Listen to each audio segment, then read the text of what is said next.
Good morning, everybody. Raise your hand if you can hear me. Good, good.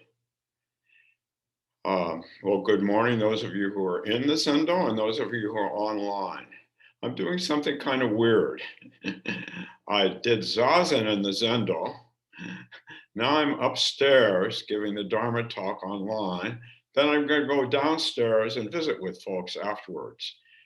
And I'm only doing that because 3 or 4 of you said that you really wanted to see my face and you didn't care if I was online. Now, if there are another 3 or 4 of you who don't like this, I'd like to hear from you. And I'm tim@mnzencenter.org.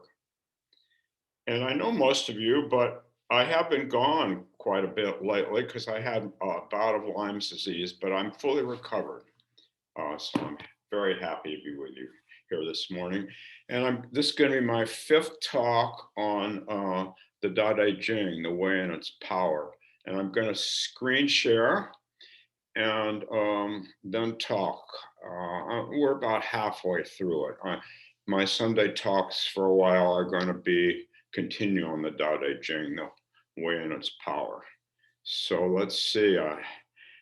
First thing I want to do is screen share, and then I'll keep it up as I'm talking.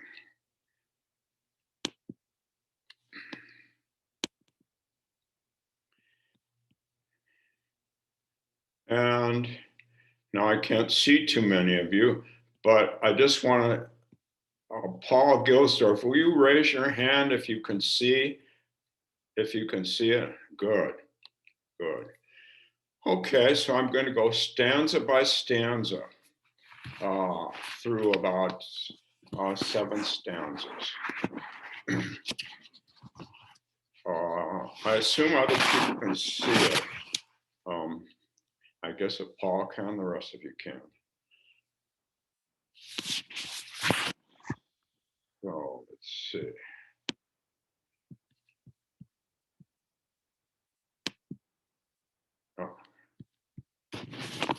Okay. So the first stanza, be present and welcome all things. Empty your mind of all thoughts. So our Zen practice is about being present in our lives, being present where we are, whatever is going on in our lives, just being present, meeting it, and welcoming it because it's what is. It's what is. And this includes being present to the sucky parts, to the hidden parts, to the upsetting parts, welcoming them as they come in and moving even toward them. Dogen calls this whole being Buddha nature. The hidden parts sap our vitality.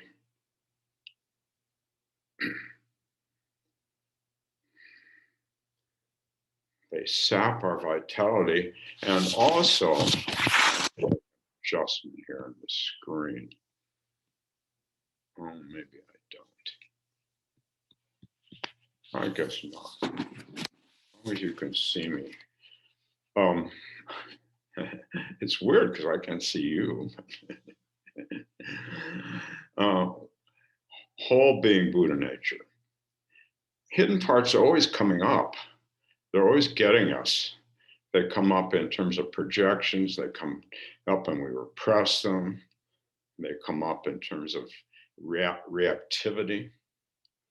So for a while, a few years ago, I worked one-to-one with a woman who was a secret smoker.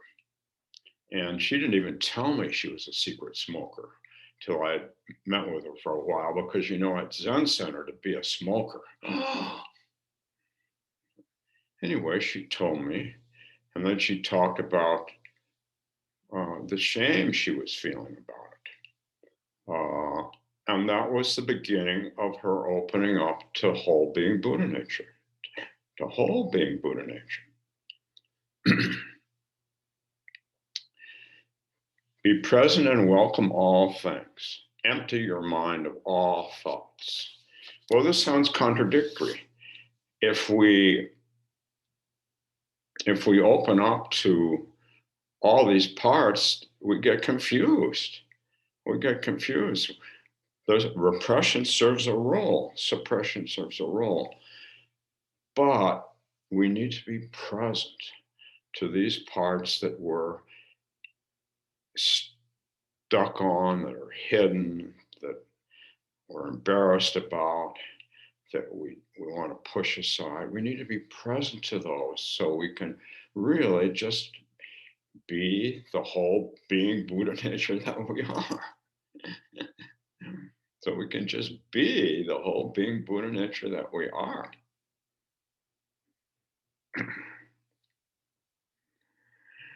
Because these come in the back door. They get us. They get us. Whatever the part is that we're suppressing or repressing, we radically accept them. Oh, this is what is. Things as it is. And we then sponsor them. Yes, we radically accept them, but then we sponsor. So the woman I was working with who was a smoker, I said, well, we talked about it, practiced a little bit with it. And I said, well, now I wonder how I can help you sponsor your smoking side. And I said, I want you to tap into in your Zazen practice and in your life, what it is about the smoking that makes it such a big part of you. What are its features? And she came back and she said, oh, I feel calm when I smoke. It's a break from work. I get to go away from my work environment. I'm relieved. I have a little cadre of people I smoke with who are my sangha. I let go. So by sponsoring that herself, after I had helped her sponsor it, she was able to just, now I don't know if she quit smoking entirely, but she didn't hide it anymore. And she was able to be more relaxed with it. And maybe she did let it go. I haven't seen her in a few years. We all need people to sponsor us in our lives. We need people to sponsor us. And sometimes we didn't have people in childhood, and sometimes we did. My younger grandchild just turned 12, and he's had a really hard time in school, really hard time. Worst in his class and in lots of things, worst in his class, although he seemed bright. Well, finally he got diagnosed with dysgraphia. I think I talked about that last year. Not dyslexia, but dysgraphia, meaning dyslexia, you can't read. Dysgraphia, you can't write. You have really difficult writing. You're really disabled about writing. So he had been in real despair, but once his mother and his teacher kind of sponsored him, radically accepted his dysgraphia, and then talked to him about it. He had no words. Now we say beyond words in Zen, but words are important. If you can put a word to something, it begins to enter your consciousness without you needing to just shove it. And he was able to do that. And then he said, Grandpa, I have dysgraphia. Rather than, oh, I'm the worst in the class, I have dysgraphia. He did. That's what he said exactly. So he sponsored himself because they sponsored him. My daughter and my teacher sponsored him. We need other people to sponsor us so we can learn to sponsor ourselves. And of course, I'm borrowing this word from 12 steps. I had never heard of 12 steps in all my years in California. But when I came to Minnesota, right away, 12 steps, 12 steps, 12 steps. Amazing what you guys have done. Maybe they've done it in California now too. But sponsor, we all need sponsors. My first sponsor was one of my grandmothers, whom I've talked about before, and I'll mention her again briefly. And my second sponsor was my first Zen teacher, Shinryu Suzuki Roshi. And my parents they would have liked to sponsor me, but they didn't know how. They really didn't know how. So that's the first stanza. Moving on to the second stanza. The 10,000 things arise together. In their arising is their declining. They flower and return to their root.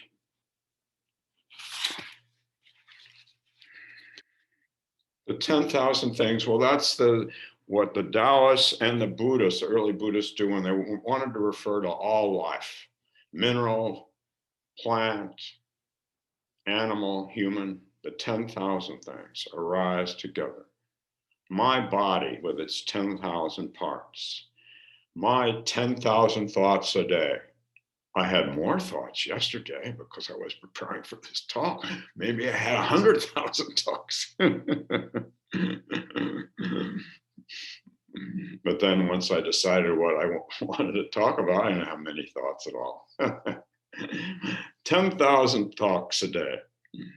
More than 10,000 invisible bugs crawling on us, nesting in us, digging, mating, flourishing, dying in our little Dharma containers in our little body. What a trip. How wonderful. What life. What life. The 10,000 things arise together. When I die, 10,000 different things will reduce me to invisible energy, from which another 10,000 things will come, and another 10,000 things, and another 10,000 things. In their arising is their declining, because the energy of being, of whole being, Buddha nature, always is arising and declining, one form or another, one form or another.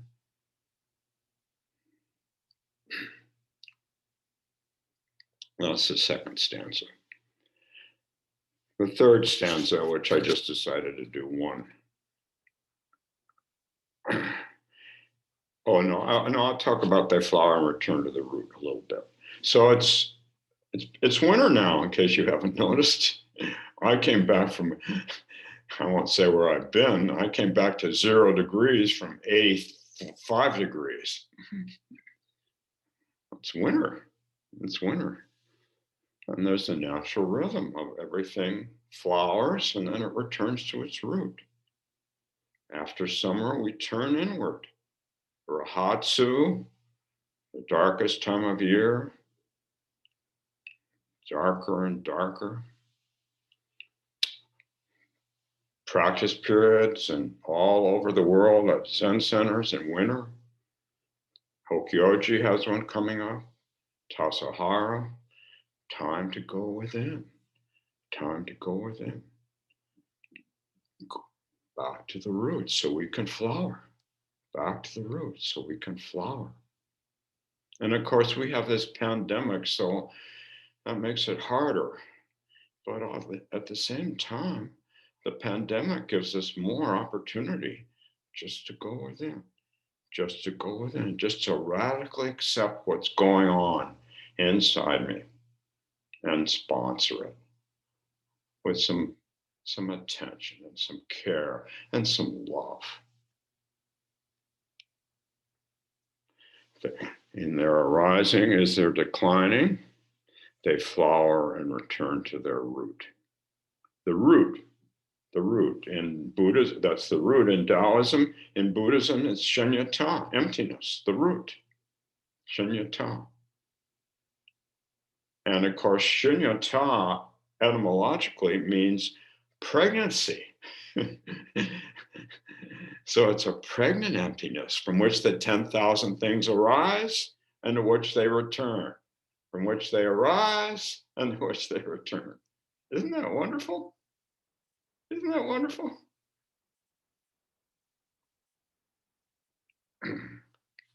The third stanza, single one. Returning to the root is serenity. Returning to the root is serenity.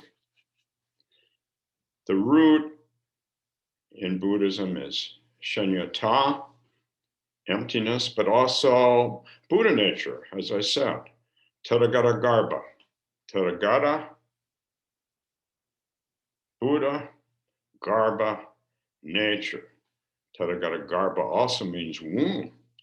So your Buddha nature, from which all life comes and to which it returns. It's a Buddha womb right here.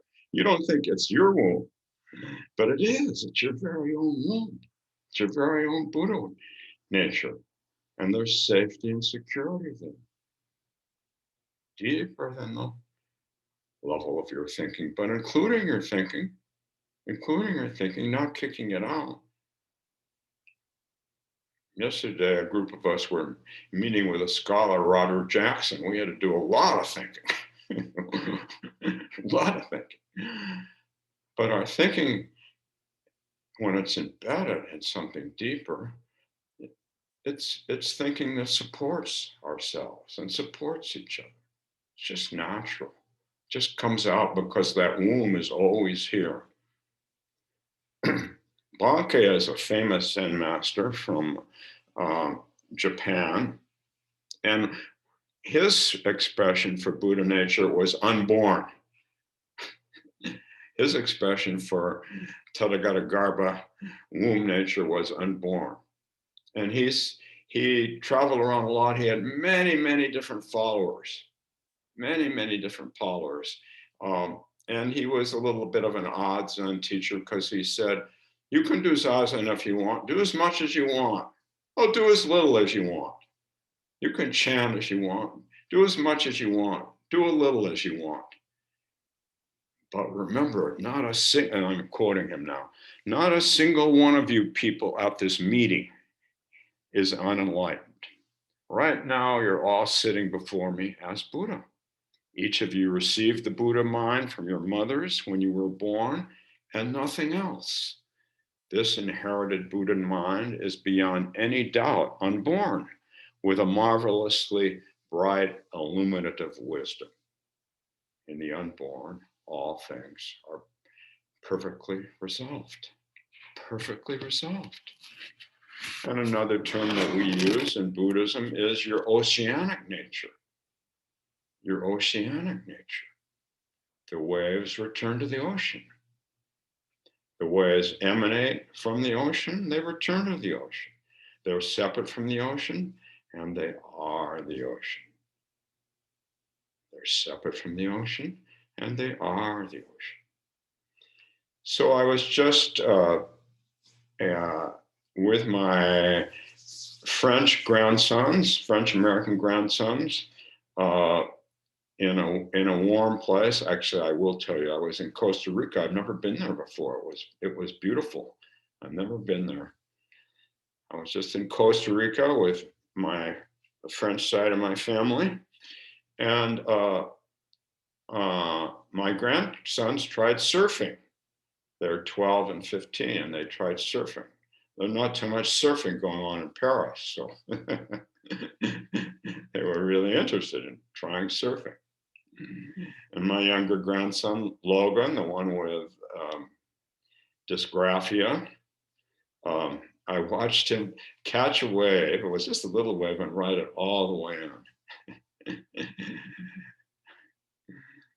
And he was very still on that board as he rode it all the way on. And he stayed out and they surfed for a while. And afterwards, I asked him what he liked about it. And he said, Grandpa, it was wild. It was really wild. I loved it, Grandpa. And I said, well, what didn't you like about it? He said, too much waiting. That I always having to wait. with just the right size wave. And I thought, oh, wait till he starts doing Zen practice. Oh, no. I don't want to make this assumption. He probably won't ever start doing Zen practice. How many times do we get our butts on the cushion in the chair and we just fritter the time away, worrying and complaining and comparing and judging? Third paramita, patience is probably the most important one. I didn't say this to Logan. He's not interested in Buddhism. But I said, well, that is part of surfing, Logan. You do have to wait.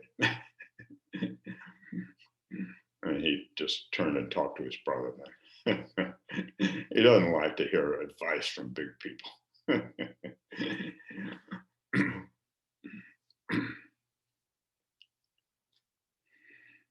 So our word for meditation is Zen, which comes from the word Chan, which comes from the word jhana, Dhyana. And etymologically, jhana means altar or sacrifice to rivers and mountains. So our altar is the landscape, is the big ocean, is the wildness within and without. That's the landscape of our lives. That's our Buddha nature, emanating from that, returning to that, emanating from it, returning to it, emanating, returning. So in my first or second book, I talk about surfing, and I won't bore those of you who've heard me talk about it. I've talked about it a lot, but when I grew up in California, my friend and I used to go surfing, but I didn't surf with a board. He did. And we would just be with each wave. First, you have to radically accept the wave, then you have to sponsor it. I'm just using the same vernacular. But you have to radically accept it. Say, I'm going to get on this wave. And the waves subside. They do subside, but they do that in their own fashion. And my friend Jerry had a huge surfboard. I was 5'6" and my friend Jerry was 6'4". He had a huge surfboard, but I didn't have one of those. I could barely pick it up. They were heavy back then. And sometimes we need to follow our breathing by surfing it. We need to repeat our breathing by counting it. We need to even use a mantra with our breathing or instead of our breathing. And sometimes we can surf without a board. That's shikantaza. It's boardless surfing. But we need both. I mean, I didn't know how to surf with a board, so I couldn't catch the big waves like Jerry did. Both are good. Both are part of our tradition.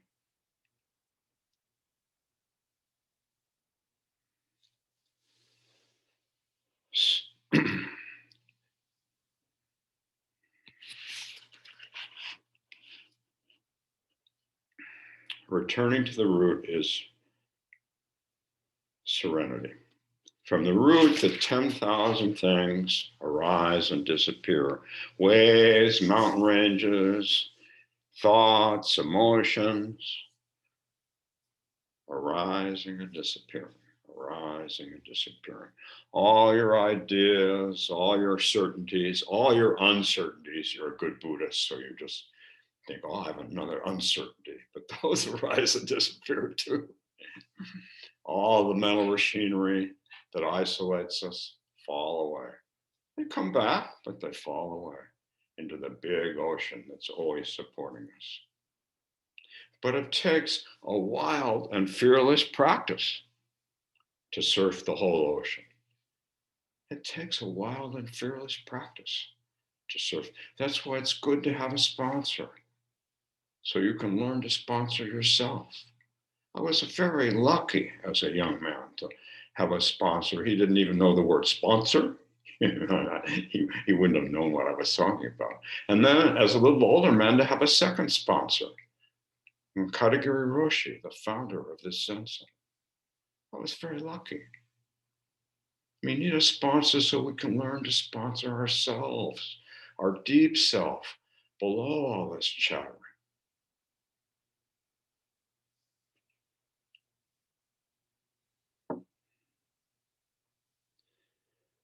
To return to the root is serenity, the wonderful stillness that's here when we just sponsor our shadow completely, whether the surf's up or whether it's not up.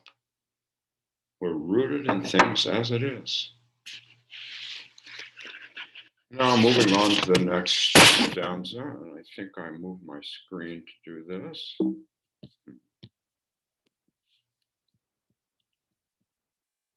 Not stumbling in confusion and sorrow. When you realize who you are, you accept what is.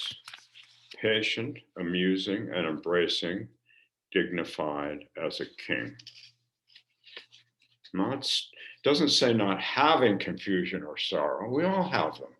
Not stumbling in them, because we're able to just be with what is.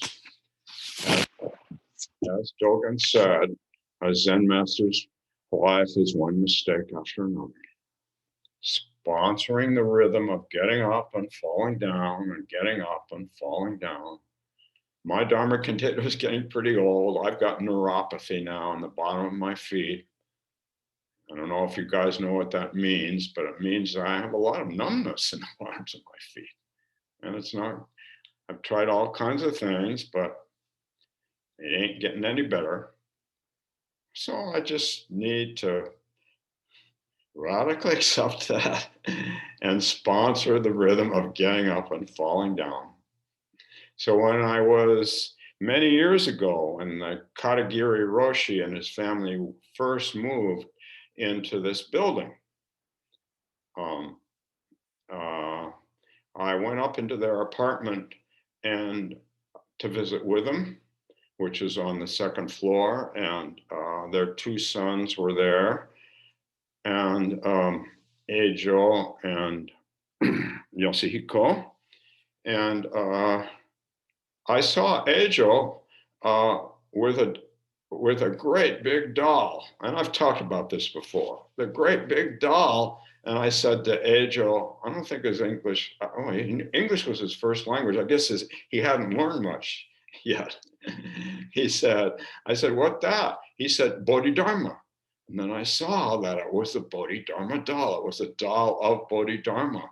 And it was one of those Bodhidharma dolls that has like a lead weight in the bottom. And it was like about a foot tall with a lead weight in the bottom. And Eijo kept knocking it over. And then it would come back. And he'd knock it over again. And then it would come back. Then he'd knock it over again. And it would come back. The rhythm of getting up and falling down. Getting up and falling down. Getting up and falling down. Not stumbling in confusion and sorrow doesn't mean you don't have them. When you realize who you are, you accept what is. Who I am at this advanced age is a man with numbness in his feet. No, I can still feel the bottom of my feet right now, but I have a more numbness than feeling. That's what I am. So we went to stay in two places in Costa Rica. And the second place had a few steps going up to the office. And these touristas show up, and I'm the first one to go up the steps. I don't know why. And only about 4 steps. And I stumble and fall. Poof! Stumble and fall. And I'm patient, because I'm pretty patient, because this isn't new to me. But I'm also a little embarrassed because everybody's looking at me. Everybody's looking at this old gringo who can't even make it up the stairs. This old gringo can't even make it up 4 stairs. They aren't saying anything. They're very polite. Costa Ricans are so friendly, so polite. What do I do? What do I do about this old? Well, just be polite. Just be polite. I wasn't amused at first. I was patient. And then I embraced it. And I breathed into it. And then I even embraced my embarrassment. And then I was amused. Then I laughed. And then they thought, God, this old gringo is really crazy. Now he's laughing. Ooh, loco. Loco. I cut myself a little bit. My daughter rushed up. Everybody should have a daughter or a surrogate daughter. Rushed up. Dad, Dad.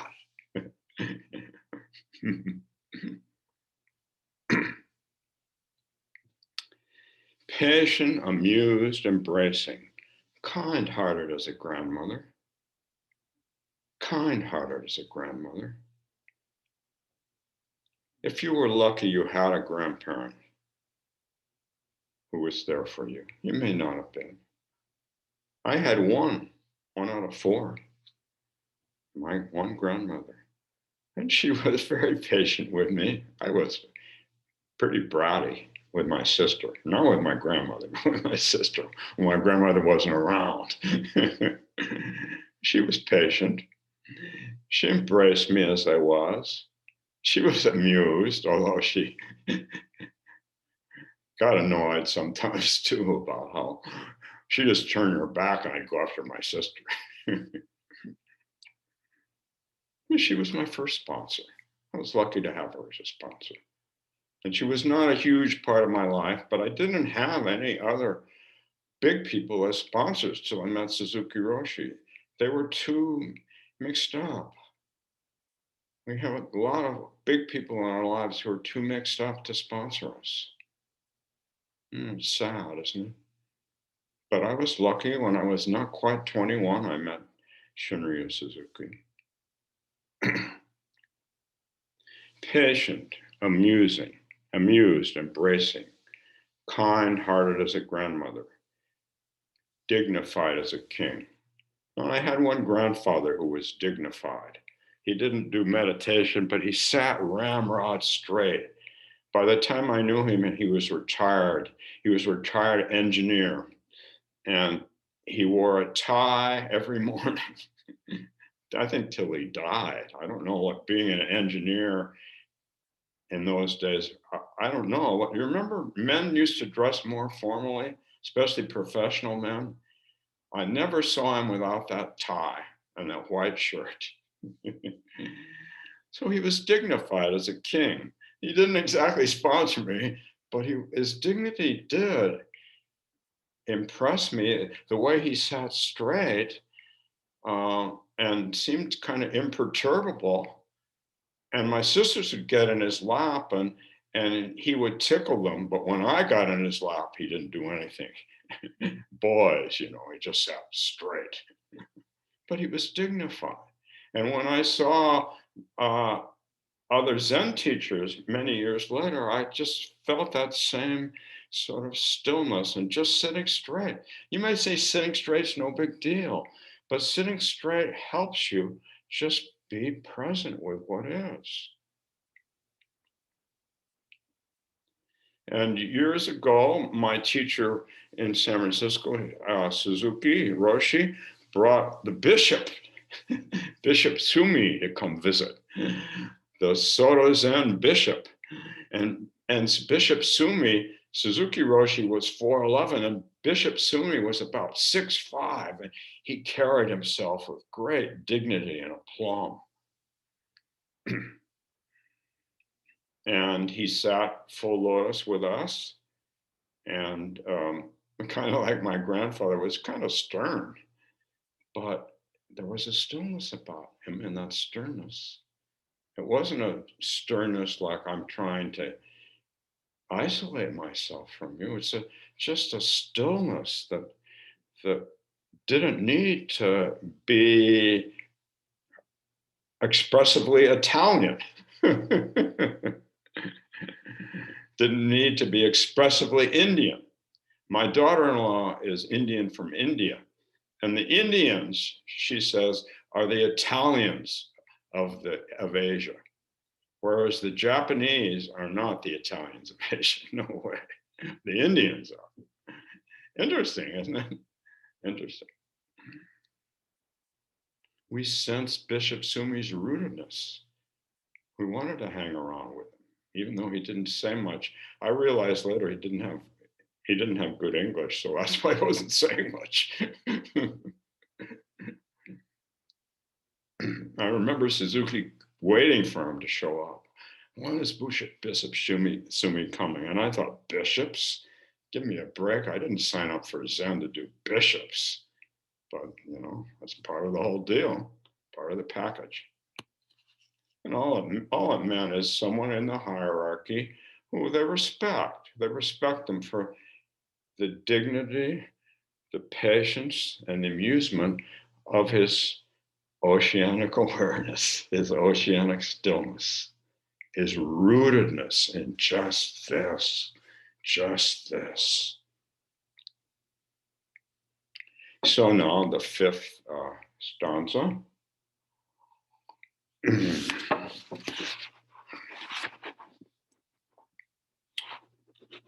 Following the Tao, you accept whatever life brings, and when death comes, you are ready. Not much to say about this, except we accept what life brings. Right now, it's bringing us more pandemic. Right now, it's bringing us tribalism to the degree that I've never experienced it in my country, so that democracy's very future is in jeopardy. Oh my, how are we divided from each other like this? How can we come together again and return to the root? Not be caught by the single waves on the ocean, but appreciate the ocean that we're all part of.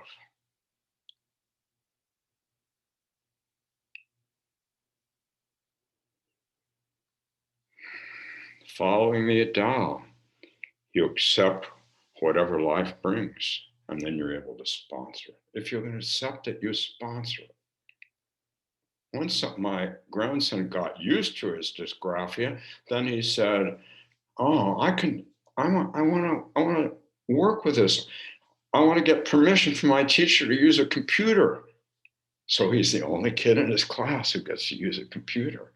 He's special, but he's not trying to get better than them. He's just trying to be one of them, try to be joined by them. And when we feel worse than others, we don't feel like we're part of them. We feel like we're too bad to be part of them. Now he's got his computer, he's got dysgraphia. He doesn't make a big deal out of it, but he sponsored it because his mother and his teacher sponsored him.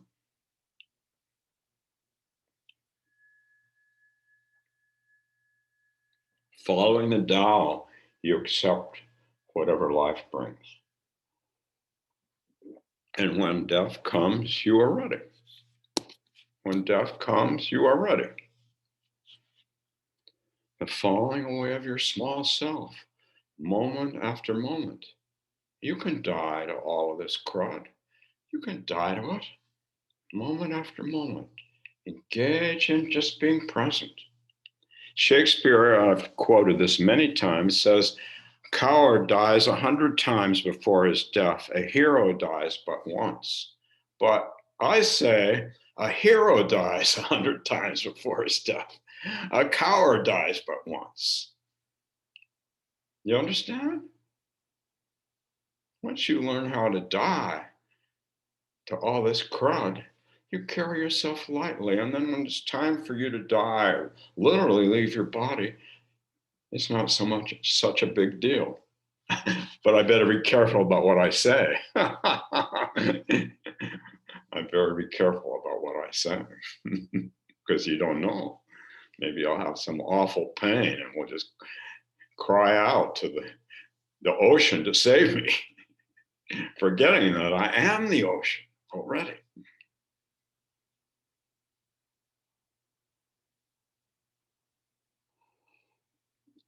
The sixth stanza. True leaders do not stick out. Followers say we did it all by ourselves. True leaders do not stick out. My two Japanese teachers did not stick out. If you knew, yes, well, most of you didn't know them. A few of them did. They didn't stick out. They didn't stick out. And, we created this whole Zen center here, but he created it. It was his spirit. And we did it, but we needed him. We needed his patience, his amusement, and his dignity. He sponsored us so we could learn to sponsor ourselves. Isn't that wonderful? That's how the Dharma gets passed on. That's how it gets passed on.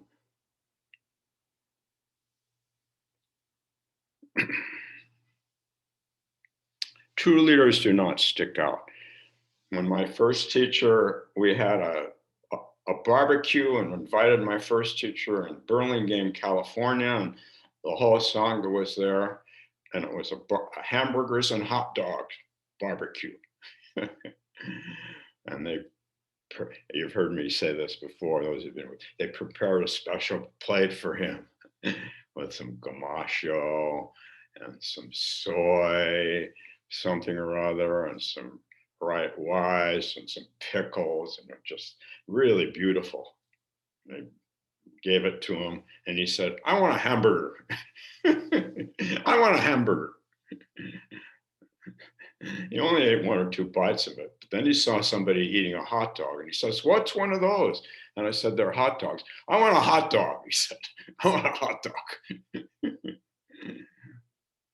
True leaders do not stick out. And followers think we did it all by ourselves. Unfortunately, in the political realm, so many people who go into politics want to become someone. Ambition is good. We need ambition, but trying to become someone and have people like you because you're someone, we forget our Buddha nature. We forget our still nature. We forget that we have the ability to return to the womb, to our nobody nature, which includes all buddies. True leaders do not stick out. Followers say, we did it all by ourselves. The last stanza for this morning. When the Tao is forgotten, goodness and piety appear. When our innate wisdom is covered up, cleverness and knowledge come forth. So, when we get involved in religion, whether it be Buddhism or Christianity, we want to be good. Of course we do. We want to be pious. Of course we do. We take the precepts, we practice the paramitas, we study them. But if we get too caught by our goodness and our piety, we kick out the rest of ourselves. And we're just putting on a show for ourselves or for someone else. Whole being Buddha nature means we don't kick anything out. And that's where generosity comes. It's the ocean that's generous. The waves don't individually know how to be generous, but the ocean knows how. The ocean knows how. When the ocean is forgotten, goodness and piety appears. Oh, you've got to be good. She's not as good as me. But that's when our innate wisdom is covered up. So instead of fake goodness or piety, just radically accepting what is. So we can live from the unborn womb, our own womb, the big ocean, the huge ocean. Then our innate wisdom is no longer covered. We say in the Sandokai, in darkness there is light. But that only happens through radically accepting and then sponsoring our hidden parts, the parts we're embarrassed about, the parts we don't show to others. And also, even sponsoring other people's negativity. It doesn't mean, this is not indulging. Sponsoring and indulging have nothing to do with each other. Nothing to do with each other. So here's Lin Chi, the founder of Rinzai. You're putting a head on top of the one you already have. What do yourselves lack? Followers of the way, followers of the Tao. Your own present activities do not differ from those of the ancestor Buddhas. Just don't believe this. You just don't believe this and keep on seeking outside. Make no mistake. So we know lots of people, or maybe you guys don't. I've known lots of people, many professorial scholar type people who cover up their inadequacy with how much they know. Men do this more than women. I'm really generalizing, but men do this more than women. You know, there's some women, my wife has some name for men who always explain things when she wants to, let's see, what does she call it? Mansplain. You guys probably know that word, mansplain. She said, oh, another guy mansplaining. I'm not going to hang out with him. And then she looks at me like, you better be on your good behavior. I want to hang out with you.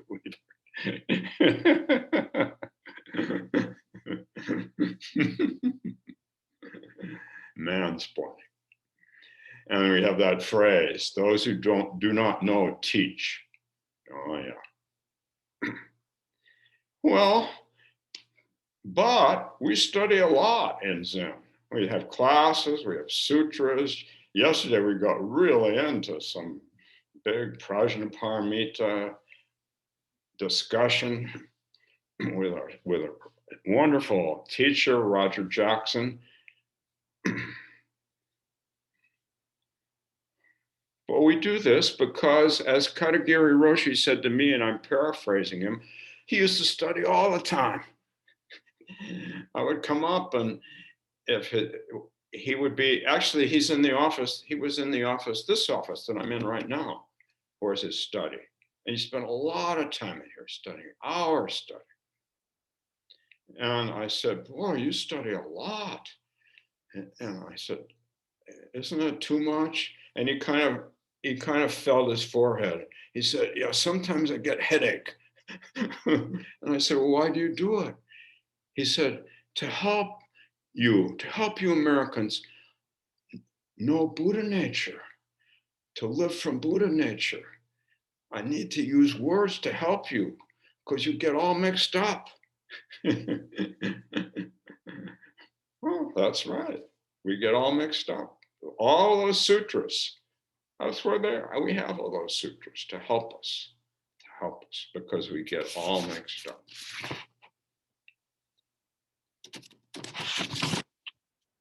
So that's really what I want to say this morning.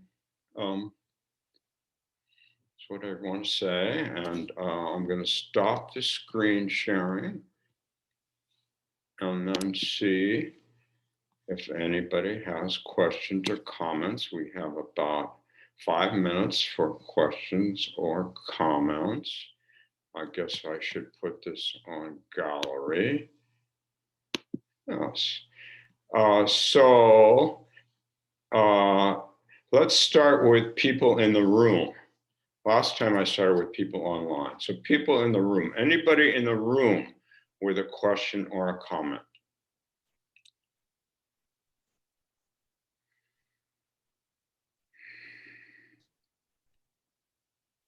Anyone in the Zendo with a question or a comment?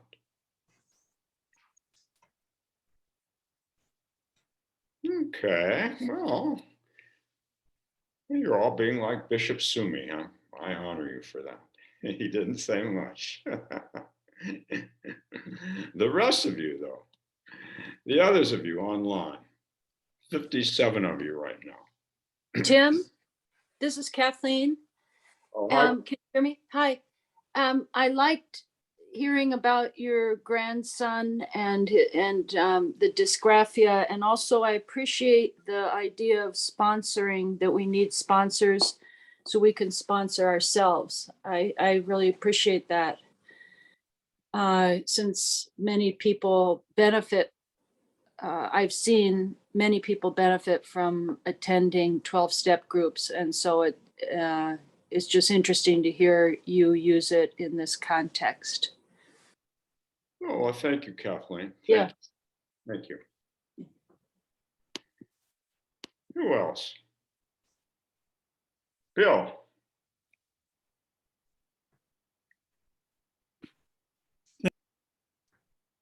Bill, you were unmuted. You unmute yourself. Oh, thank you. You're welcome. You're muted again. I'll put my hands way up over my head so I don't touch anything. Thank you for this wonderful talk. And I particularly like, as you might imagine, your wise use of the word sponsor. As I read that description of the sponsor, I don't have it in front of me any longer. It made me think of a guy who was my sponsor. Wow. For about 33 years. And that absolutely encapsulated who he was. Wow. And he was, I mean, he was from the 60s and a real wild man. And then something happened and he discovered this grace. And that made me think also of something I read this morning in a version of the Tao Te Ching by Lin Yu Tang, in which he says that the ancients, or living in non-contentiousness, he said the ancients called this wandering in search of grace. And I thought about free and easy wandering, and also wandering in search of grace really touches a place in me. Yes, so we are. If you're a serious practitioner, you are wandering in search of grace. You are. And at the same time, that grace that you're wandering in search of is who you are at this moment, at this very moment. Because your intention is so focused that you're present with your intention. You're present with your inadequacy. And that inadequacy, if you accept it and sponsor it, that's grace itself. That's grace itself.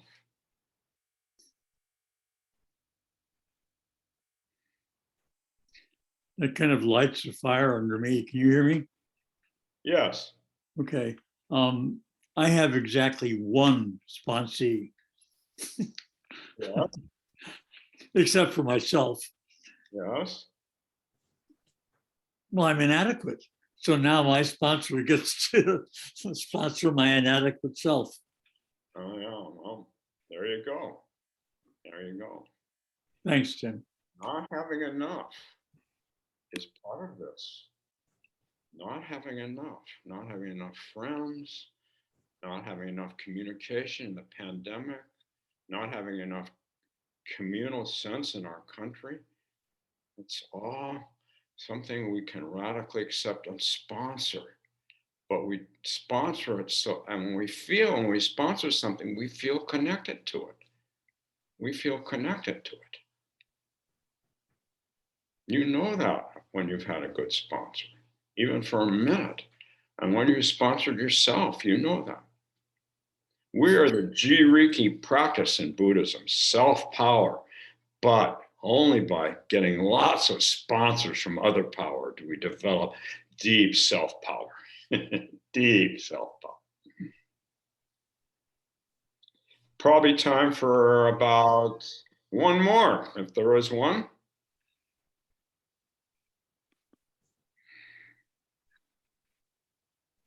Tim. Yeah, hi. Hi.